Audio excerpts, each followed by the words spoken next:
O Senhor deu, o Senhor tirou. Bendito seja o nome do Senhor. Esta frase marca uma das histórias mais dramáticas já contadas. Em um único dia, a vida de um homem chamado Jó foi devastada. Ele perdeu suas riquezas, seus filhos e até mesmo sua saúde. Diante da pior dor imaginável, sua reação foi surpreendente. Em vez de amaldiçoar, Jó se ajoelhou e adorou. Essa atitude parece loucura, mas por trás dela existe um segredo capaz de transformar o modo como você enfrenta seus próprios desafios. Fique comigo até o final e eu prometo, você enxergará suas lutas com outros olhos. Vamos juntos desvendar o mistério de Jó, o homem que se tornou um símbolo de fé em meio ao sofrimento. Mas antes da tragédia, quem era esse homem? A Bíblia o descreve como alguém que vivia na terra de Uz. Seu nome era Jó, um homem íntegro, reto em seus caminhos, que temia a Deus e se afastava de todo o mal. Sua reputação era de uma retidão e um temor a Deus sinceros e profundos. E Jó não era apenas piedoso, ele era um dos homens mais ricos de seu tempo. Imagine a sua prosperidade: 7.000 ovelhas, 3.000 camelos, 1.000 bois e 500 jumentas, além de inúmeros servos. Em termos atuais, ele seria um verdadeiro milionário, um homem no auge do sucesso material. Sua vida familiar era igualmente abençoada. Com seus 7 filhos e 3 filhas, a harmonia reinava. Após cada celebração em família, Jó tinha um cuidado especial. Ele se levantava de madrugada para oferecer sacrifícios a Deus, um por cada filho, por precaução. Ele era um pai e um servo de Deus zeloso em tudo. Riqueza, saúde, uma família feliz e o respeito de todos. A vida de Jó parecia inabalável, uma fortaleza de bênçãos. Mas o que ele não sabia era que nos reinos invisíveis, seu destino estava prestes a sofrer uma terrível reviravolta. Então, em um certo dia, uma cena se desenrolava no reino celestial. Os anjos, chamados de filhos de Deus, se apresentaram diante do Senhor para prestar contas. E no meio deles estava também Satanás, o acusador. Deus, que conhece todos os corações, perguntou-lhe diretamente: "De onde você vem?" Com indiferença, Satanás respondeu: "De rodear a terra e passear por ela." Sua missão era observar, buscando a quem pudesse derrubar. Então o Senhor, como que apresentando um troféu de fidelidade, disse: "Você notou o meu servo Jó? Não há ninguém na terra como ele, íntegro, reto, temente a Deus e que se desvia do mal." Mas Satanás, cínico, lançou seu desafio. Ele argumentou que a fé de Jó não era genuína, mas baseada em interesse. "Por acaso Jó teme a Deus por nada?" disse ele. "Você não o cercou de proteção? Não abençoou tudo o que ele faz, multiplicando seus bens? A fé dele é apenas gratidão pelas bênçãos." Então veio a proposta cruel: "Mas estenda a sua mão e toque em tudo o que ele tem, e você verá se ele não blasfema contra ti na tua face." Confiante na integridade do seu servo, Deus respondeu: "Pois bem, tudo o que ele tem está em seu poder. Apenas contra ele não estenda a sua mão." A batalha pela alma de Jó havia começado. A provação começou em um dia comum. Enquanto os filhos de Jó celebravam, um mensageiro chegou correndo, pálido e assustado. Ele trazia a primeira notícia terrível. Os sabeus atacaram de surpresa, levaram os bois e as jumentas e mataram os servos. Só eu consegui escapar para lhe contar. Jó mal teve tempo de respirar. Antes que o primeiro servo terminasse de falar, outro surgiu, trazendo mais desgraça. Fogo de Deus caiu do céu e queimou completamente as suas ovelhas e os pastores. E logo em seguida, um terceiro chegou, ofegante. "Os caldeus nos atacaram em 3 grupos, levaram todos os camelos e mataram os servos à espada." A riqueza de Jó havia desaparecido em minutos. Mas o golpe mais cruel e devastador ainda estava por vir. Um quarto mensageiro entrou com o rosto banhado em lágrimas e com a voz embargada disse: Seus filhos e suas filhas estavam em festa na casa do irmão mais velho, e um vento terrível vindo do deserto atingiu a casa. Ela desabou sobre todos eles. Seus filhos estão mortos. Imagine essa dor, perder tudo, e por fim todos os seus 10 filhos de uma só vez. Qualquer um se quebraria. Mas a reação de Jó foi profundamente surpreendente. Ele se levantou, rasgou seu manto e raspou sua cabeça em sinal de luto. Então, prostrou-se com o rosto no chão e adorou a Deus. E com a voz firme, em meio à dor indescritível, ele declarou as palavras que ecoariam pela eternidade. Nu saí do ventre da minha mãe, e nu voltarei. O Senhor deu, e o Senhor tirou. Bendito seja o nome do Senhor. Em tudo isso, mesmo com o coração em pedaços, Jó não pecou, nem culpou a Deus por sua tragédia. Após a primeira provação, houve um segundo encontro no céu. Deus novamente exaltou a fidelidade de Jó, que mesmo tendo perdido tudo, não blasfemou. Mas Satanás, insistente, apresentou um novo desafio. Pele por pele. Tudo o que um homem tem, ele dará pela sua vida. Mas toca-lhe nos ossos e na carne, e verás se ele não te amaldiçoa na tua face. Deus mais uma vez permitiu a provação, mas com um limite. Ele está em seu poder, mas poupe-lhe a vida. Com essa permissão, Satanás atacou Jó diretamente. A aflição veio com força total. Jó foi atingido por feridas malignas e dolorosas, que cobriam seu corpo da sola dos pés ao alto da cabeça. O homem que antes era rico e respeitado, agora estava irreconhecível. Sentado sobre as cinzas, ele usava um caco de telha para raspar suas feridas, em total humilhação. Nesse momento de agonia, sua própria esposa, também quebrada pela dor, aproximou-se e disse, em um grito de desespero: "Você ainda mantém a sua integridade? Amaldiçoe a Deus e morra." Para ela, a morte parecia a única saída. Mas Jó, mesmo coberto de feridas e com o coração destruído, repreendeu-a com sabedoria. "Você fala como uma insensata. Receberemos de Deus o bem e não receberíamos também o mal?" A resposta de Jó revelou uma fé profunda, que não dependia das circunstâncias. E mesmo nisso, ele não pecou. A notícia da tragédia de Jó se espalhou. 3 de seus amigos mais próximos, Elifaz, Bildade e Zofar, homens sábios e leais, combinaram de ir consolá-lo. Mas ao chegarem, a cena que viram os deixou em estado de choque.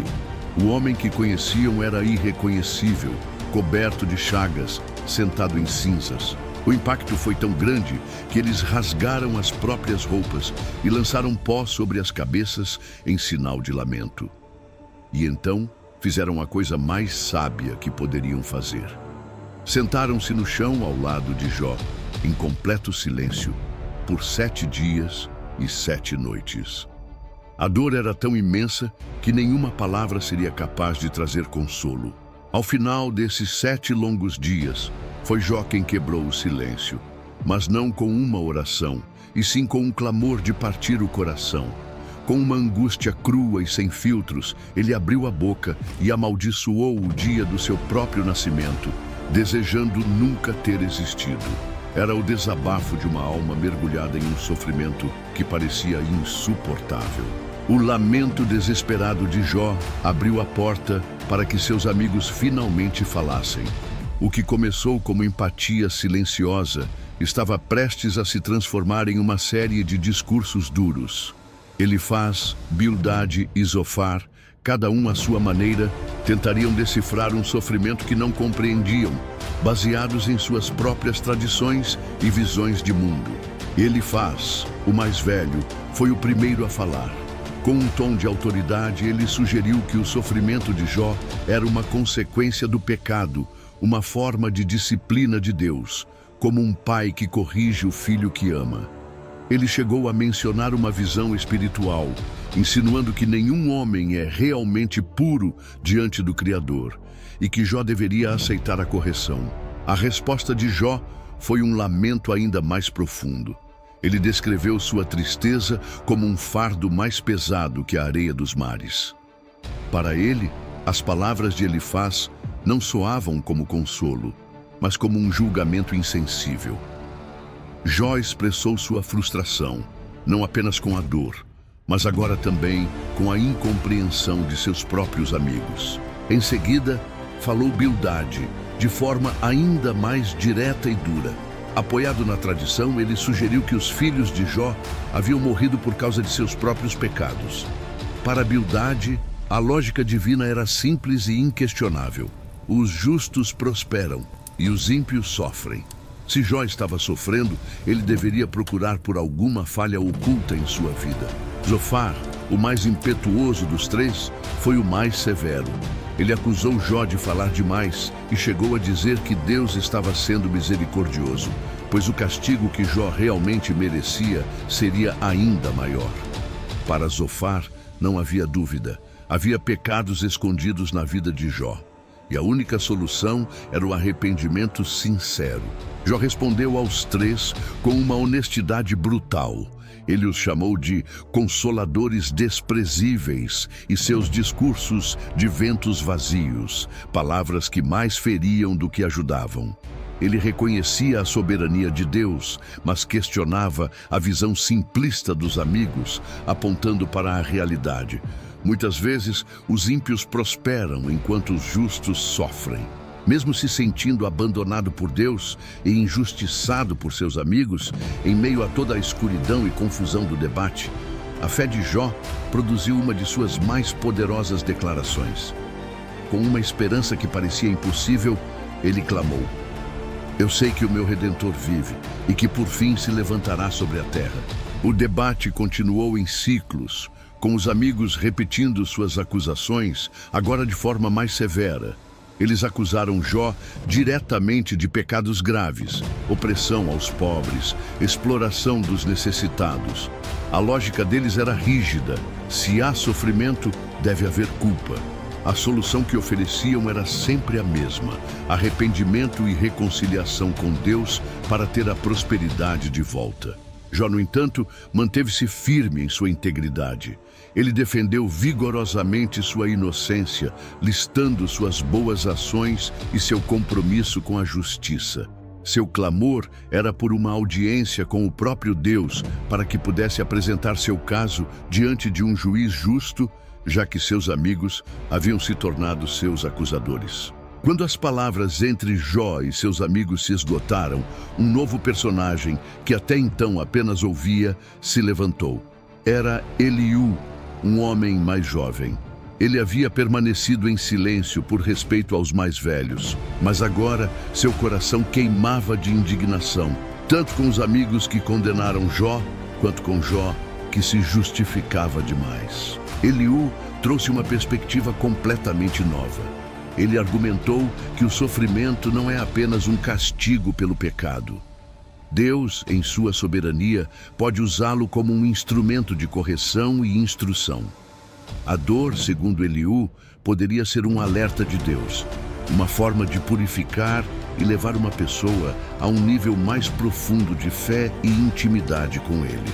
Para Eliú, os caminhos de Deus são insondáveis e sua justiça é perfeita.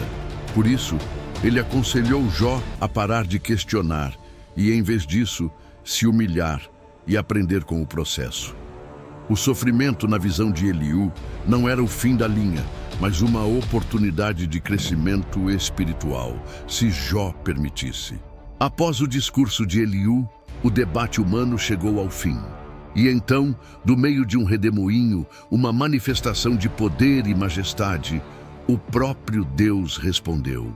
Sua voz não veio para dar explicações, mas para confrontar Jó com uma realidade muito maior do que seu sofrimento pessoal. Deus começou com uma pergunta cortante: quem é este que obscurece o meu conselho com palavras sem conhecimento? E então desafiou Jó: prepare-se como homem, pois eu lhe perguntarei, e você me responderá. Não era um convite para um debate, mas uma demonstração da distância infinita entre o Criador e a criatura. O que se seguiu foi uma série de perguntas sobre a criação. Onde você estava quando lancei os fundamentos da terra? Você pode comandar amanhã ou dar ordens às estrelas? Deus falou sobre os limites dos oceanos, sobre a neve, o granizo, os trovões e as chuvas. Cada pergunta expunha a limitação do conhecimento humano. Deus continuou, falando sobre os animais selvagens, que vivem livres do domínio do homem. O cavalo de guerra que anseia pela batalha, o avestruz que parece descuidado, mas corre com força, a leoa que caça para seus filhotes. Cada criatura era uma prova viva da sabedoria e do poder de Deus, que governa um universo muito além da compreensão de Jó. Para finalizar, Deus apresentou duas criaturas enigmáticas e colossais: o Behemoth, de força imponente, e o Leviatã, o monstro marinho feroz e invencível, que ninguém ousa enfrentar. A mensagem era clara: Jó, se você não pode compreender ou controlar nem mesmo as minhas criaturas, como espera compreender todos os meus propósitos? A grandiosidade da revelação de Deus impactou Jó profundamente. Ele não recebeu as respostas que procurava, mas recebeu algo muito maior: uma visão da sabedoria insondável de Deus. Humilhado, ele reconheceu: bem sei que tudo podes, e nenhum dos teus planos pode ser frustrado. Eu falei do que não entendia, coisas maravilhosas demais para mim. E então, Jó fez sua confissão final, o verdadeiro ponto de virada de sua alma. Ele disse a Deus: antes eu te conhecia só de ouvir falar, mas agora os meus olhos te veem. Por isso me abomino e me arrependo no pó e na cinza. Ele deixou de tentar entender o sofrimento para simplesmente confiar naquele que está no controle de tudo. Após a transformação de Jó, Deus se voltou para os três amigos e ele os repreendeu duramente, dizendo: a minha ira se acendeu contra vocês, pois não falaram de mim o que era reto, como fez o meu servo Jó. Mesmo em sua dor e protesto, a honestidade de Jó foi mais verdadeira do que a teologia arrogante de seus amigos. Deus então ordenou que eles oferecessem um sacrifício e disse que apenas aceitaria a oração de Jó em favor deles. E Jó, o homem que havia sido julgado e acusado injustamente, em um incrível gesto de perdão e grandeza, orou por seus amigos. E Deus aceitou sua oração, restaurando a amizade. E foi depois que Jó orou por seus amigos que o Senhor mudou a sua sorte. Tudo o que ele havia perdido foi restaurado e mais. Deus lhe deu o dobro de tudo o que possuía antes: 14.000 ovelhas, 6.000 camelos, 1.000 juntas de bois. A bênção material foi abundante, um sinal visível de sua restauração completa. E a maior das bênçãos também foi restaurada. Deus lhe deu novamente 10 filhos, 7 filhos e 3 filhas, famosas por sua beleza. Jó viveu ainda mais 140 anos, tempo suficiente para ver seus netos, bisnetos e até tataranetos. Ele morreu velho e farto de dias, com uma vida completa. A história de Jó nos ensina que a fé verdadeira não se baseia nas bênçãos, mas no caráter de Deus. Mesmo sem entender os motivos de sua dor, Jó escolheu confiar. Deus não lhe deu todas as respostas para os seus porquês, mas deu algo infinitamente maior: a revelação de sua presença, sua voz e sua soberania. E aqui está o segredo de Jó, que prometemos no início. Quando não entendemos o porquê do nosso sofrimento, podemos nos agarrar firmemente ao quem. E esse quem é um Deus justo, presente e soberano, que permanece fiel mesmo quando tudo ao nosso redor desmorona. Essa confiança é a verdadeira força. Se esta história falou com você e fortaleceu sua fé, inscreva-se no canal e ative o sininho. Cada vídeo é uma oportunidade de nos aproximarmos da palavra e do Deus que transforma tempestades em testemunhos. Que sua fé cresça e permaneça firme, mesmo nos dias mais sombrios.